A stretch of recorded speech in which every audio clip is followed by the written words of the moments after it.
Assalamualaikum warahmatullahi wabarakatuh. Selamat pagi anak-anakku semuanya, siswa-siswi SMP Budi Tumo Surakarta. Bagaimana kabar kalian hari ini? Saya harap semoga semuanya tetap dalam keadaan sehat tanpa kekurangan suatu apapun. Amin. Berjumpa lagi bersama Ustazah Dani di pembelajaran IPA kelas 9 yang mana pada pagi hari ini spesial karena pada hari ini Ustazah akan langsung memberikan materi 2 bab, yaitu tentang tanah dan keberlangsungan kehidupan, dan yang satu lagi tentang teknologi ramah lingkungan. Sebelum Ustazah mulai, silakan kalian persiapkan terlebih dahulu buku catatan dan alat tulis kalian yang nantinya akan kalian gunakan untuk mencatat atau merangkum materi yang Ustazah berikan pada pagi hari ini. Sebelum pembelajaran dimulai, silakan anak-anakku untuk berdoa terlebih dahulu. Oke, Ustazah mulai untuk materi yang pertama, yaitu tentang tanah dan keberlangsungan kehidupan. Seperti biasanya, sebelum kita mulai ke materi utama, materi pokok, akan Ustazah sampaikan terlebih dahulu tentang kompetensi dasar dan indikator pencapaian kompetensi yang harus kalian capai, yaitu KD 3.9 menghubungkan sifat fisika dan kimia tanah, organisme yang hidup di dalam tanah dengan pentingnya tanah untuk keberlanjutan hidup. Kemudian indikator pencapaian kompetensinya ada 3.9.1, yaitu menjelaskan peranan tanah untuk keberlanjutan kehidupan, dan 3.9.2 menjelaskan peranan organisme dalam tanah. Kemudian KD 4.9 yaitu menyajikan hasil penyelidikan tentang sifat-sifat tanah dan pentingnya tanah bagi kehidupan. Di sini ada indikator pencapaian kompetensi 4.9.1, yaitu membuat laporan hasil penyelidikan tentang sifat-sifat dan pentingnya tanah bagi kehidupan. Adapun bagian yang akan kalian pelajari, yang pertama, peran tanah dan organisme tanah bagi kehidupan, kemudian yang kedua, proses pembentukan tanah, komponen penyusun tanah, dan upaya menjaga kelestarian tanah. Kita masuk yang A, peran tanah dan organisme tanah bagi kehidupan. Nah, di sini kalian akan mempelajari yang pertama, peran tanah bagi kehidupan, kemudian yang kedua, peran organisme tanah bagi kehidupan. Jadi, peran tanah dan peran organisme tanah. Yang pertama, peran tanah bagi kehidupan. Nah, seperti yang kalian ketahui, tanah itu sangat-sangat berperan atau bermanfaat dalam kehidupan makhluk hidup. Yang pertama, yaitu tempat hidup organisme-organisme tanah. Misalnya, cacing, kemudian hewan-hewan tanah yang lain, misalnya keluing, kemudian lipan, dan segala macam, baik yang makroskopis maupun yang mikroskopis. Makroskopis artinya yang berukuran besar, yang mikroskopis yang berukuran kecil atau mikroskop yang hanya bisa dilihat oleh mikroskop. Nah, jadi peran tanah itu sebagai tempat hidup organisme-organisme tanah. Kemudian yang kedua, penyedia keperluan manusia. Nah, tanah itu sangat berperan penting dalam kehidupan manusia. Di antaranya sebagai tempat tinggal, ya kan? Kemudian untuk kalian melakukan aktivitas, tidak mungkin kalau manusia itu tidak bersentuhan dengan tanah. Kemudian yang kedua, sebagai bahan bangunan untuk membuat rumah. Nah, bahan untuk membuat batu bata, ya betul sekali. Kemudian sebagai penunjang kehidupan, bahan baku kerajinan dan perabotan rumah tangga, atau yang biasa kalian kenal sebagai gerabah, dan tempat tumbuhnya tumbuhan dan hewan. Kemudian penyedia dan penyaring air. Jadi tanah itu sangat berfungsi untuk menyaring air. Sumber air yang muncul dari permukaan tanah awalnya adalah berasal dari air hujan, kemudian dia akan mengalami penyaringan oleh tanah Setelah itu dia akan muncul ke permukaan sebagai sumber mata air. Nah, di sini tanah berperan sebagai penyedia dan penyarang. Kemudian sekarang kita ke peran organisme tanah. Kalau yang tadi sebagai peran tanah, nah yang kedua ini peran organisme tanah bagi kehidupan. Nah, organisme tanah tadi apa? Ada yang makroskopis, ada yang mikroskopis. Nah, makroskopis itu misalnya seperti tadi ya cacing tanah, lipan, keluing, dan segala macam. Kemudian kalau yang mikroskopis itu misalnya adalah bakteri, kemudian jamur. Jamur itu pun ada yang makroskopis, ada yang ukuran besar. Nah, sekarang peran organisme tanah bagi kehidupan itu apa saja? Yang pertama, sebagai dekomposer dan detritivor. Bedakan antara dekomposer dan detritivor. Dekomposer itu adalah pengurai. Ya, dekomposer itu pengurai. Maksudnya bagaimana? Dia, organisme itu berfungsi untuk menguraikan atau merombak zat-zat organik menjadi hara. Misalnya, kalau kalian ketahui ada daun yang jatuh ke tanah, kemudian dia akan mengalami dekomposer. Lama-lama akan hancur, ya, akan hancur. Nah, di situ peran pengurai atau dekomposer berperan di situ. Dia menghancurkan atau merombak, mengurai zat organik atau daun tadi menjadi zat hara. Zat hara itu yang nantinya akan menjadi humus, ya, lapisan tanah. Nah, itu dekomposer. Ada kalau dekomposer itu organismenya bakteri dan jamur, dua itu. Sedangkan untuk detritivor itu adalah organisme pemakan partikel organik. Jadi partikel organik itu maksudnya bagaimana? Hewan ataupun tumbuhan yang sudah mati atau sudah lapuk. Bangkai hewan, kemudian serasah daun. Nah, itu detritivor itu memakan bangganya, memakan serasah daun, itu dia detritivor. Ya, organisme detritivor. Misalnya apa? Cacing tanah, siput, lipan, luwing, dan segala macam hewan makroskopis yang ada di tanah. Nah, itu detritivor. Jadi, dekomposer itu pengurai, menguraikan zat organik menjadi hara. Kalau detritivor itu organisme yang memakan hewan atau tumbuhan yang lapuk atau yang sudah mati bangkai. Nah, seperti itu. Anak-anak harus bisa membedakan ya. Jadi, untuk organismenya juga berbeda. Dekomposer itu bakteri dan jamur, kalau detritivor itu hewan makroskopis. Kemudian peran organisme tanah yang lain yaitu pengurai polutan di dalam tanah. Polutan itu apa? Polutan itu segala macam bahan yang menjadi sumber polusi atau pencemaran, yang menyebabkan pencemaran. Mudahnya seperti itu. Nah, organisme tanah ini berperan untuk menguraikan polutan tadi. Jadi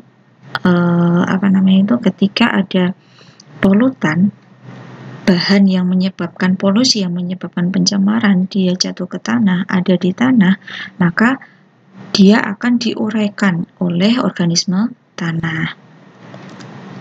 Kemudian pencegah penyakit tanah. Nah, tanah itu misalnya gini, segala sesuatu itu jatuhnya akan ke tanah. Nah, termasuk juga hewan-hewan atau organisme yang menyebabkan penyakit atau namanya organisme patogen. Nah, ketika dia ada di dalam tanah, maka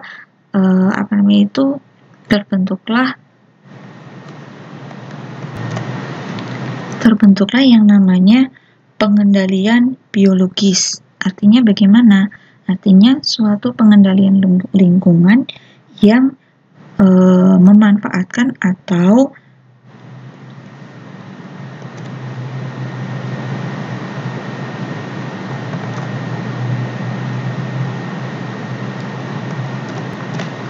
menggunakan organisme untuk membunuh organisme patogen tersebut.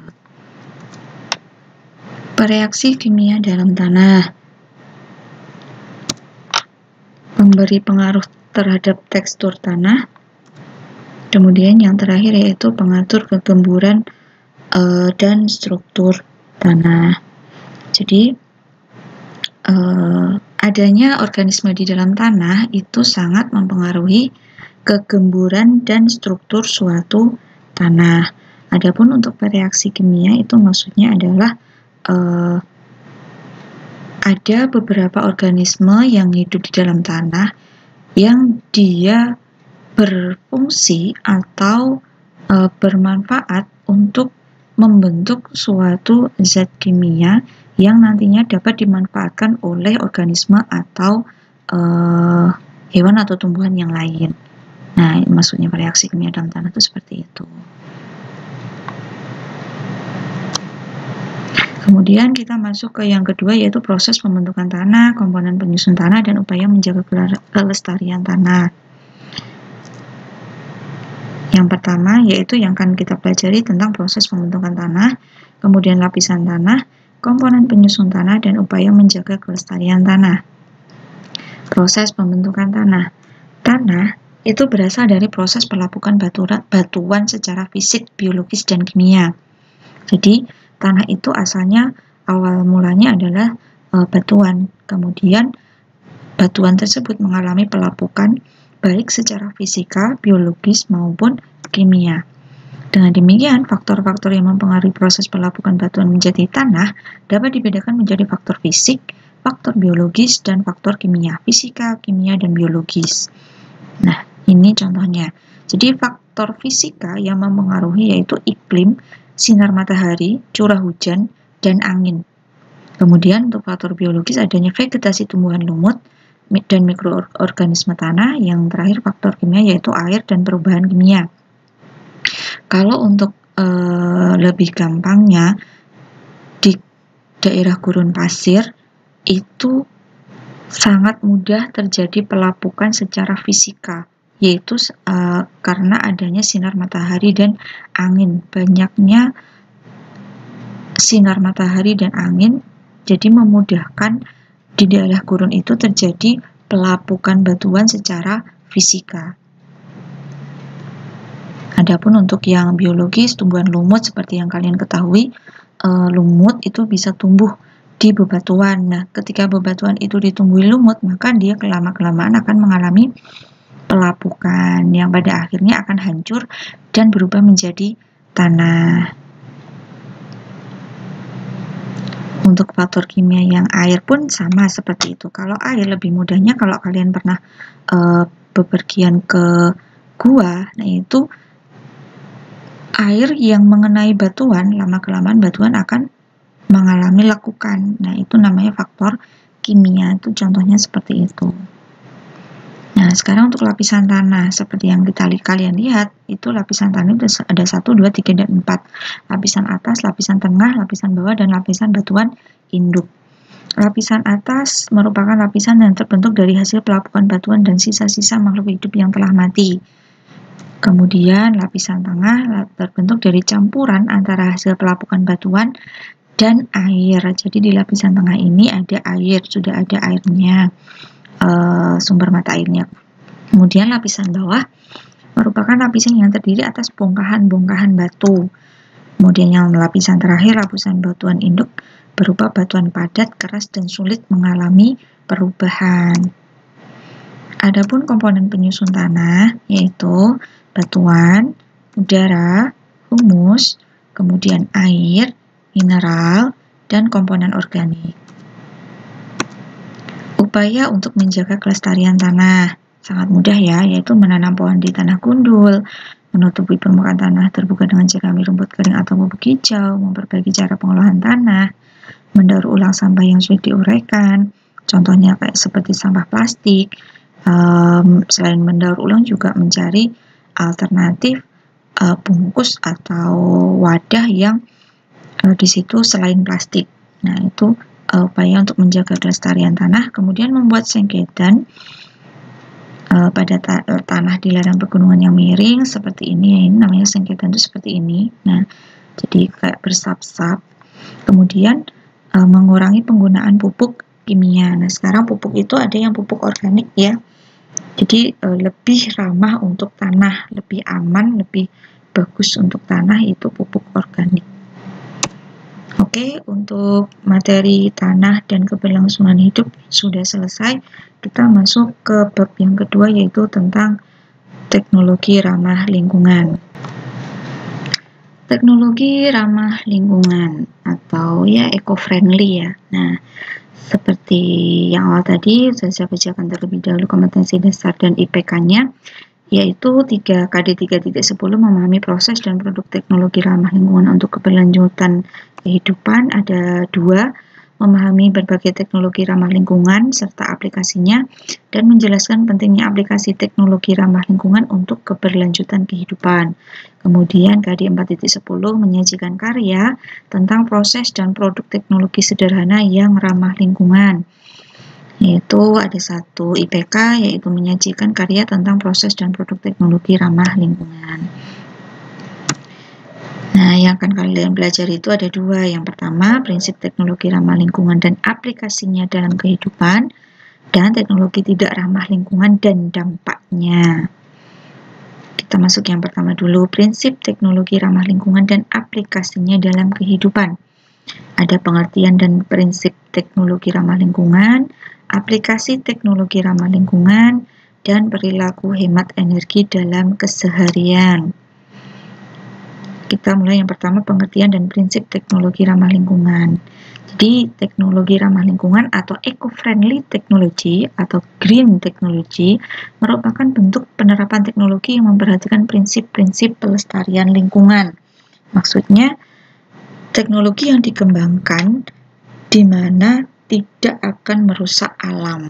Ya, alamnya, kelestariannya tetap terjaga. Dengan kata lain, teknologi ramah lingkungan merupakan salah satu bentuk upaya untuk memelihara lingkungan dari masalah pencemaran lingkungan. Jadi, perkembangan teknologi itu biasanya identik dengan perusakan alam. Nah, dengan adanya teknologi ramah lingkungan, dikembangkannya teknologi ramah lingkungan, diharapkan bahwa berkembangnya teknologi itu tidak dibarengi dengan perusakan lingkungan atau perkembangan teknologi tetap menjaga kelestarian lingkungan.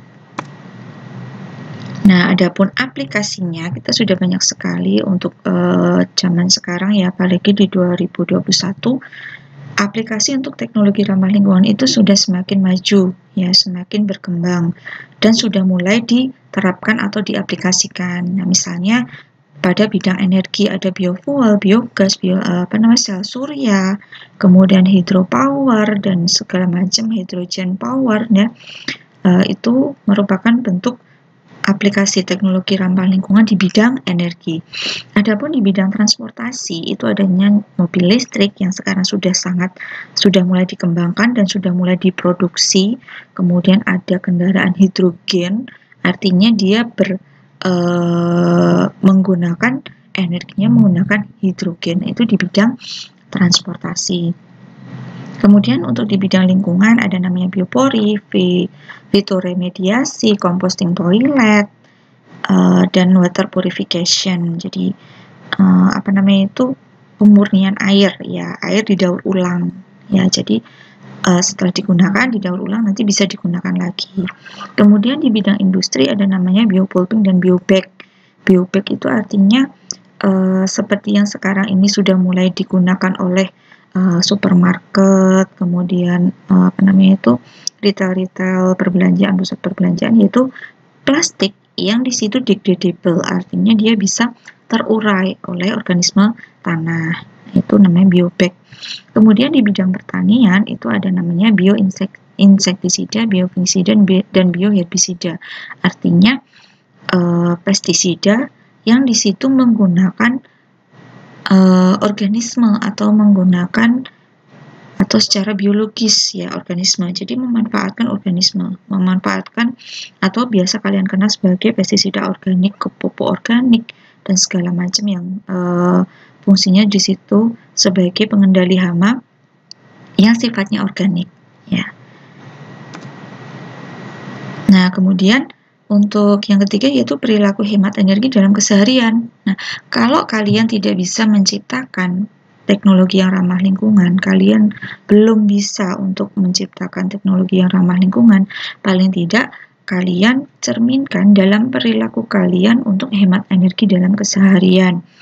Misalnya ketika peralatan listrik tidak digunakan ya cabut, ya HP tidak dicas seharian penuh, ditinggal kemana ya tanpa dimatikan.